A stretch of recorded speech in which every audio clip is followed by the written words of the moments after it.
Alors, il se passe que ça fait des mois et des mois que Povrovsk est sous les coups de l'armée russe et que les Russes semblent avoir décidé, non pas de s'emparer de Povrovsk, mais d'essayer de fermer complètement, d'encercler complètement Povrovsk, ce qui ferait tomber du même coup cette ville-là, qui serait complètement encerclée. Voilà ce qui se passe à Povrovsk.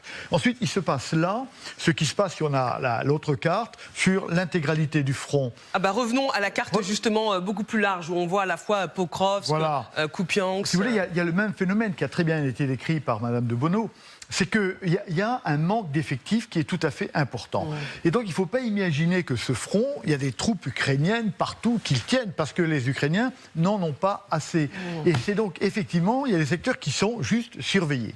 Donc on a un problème de fond, c'est un problème de troupes, et on a un problème ponctuel qui est le problème de la météo.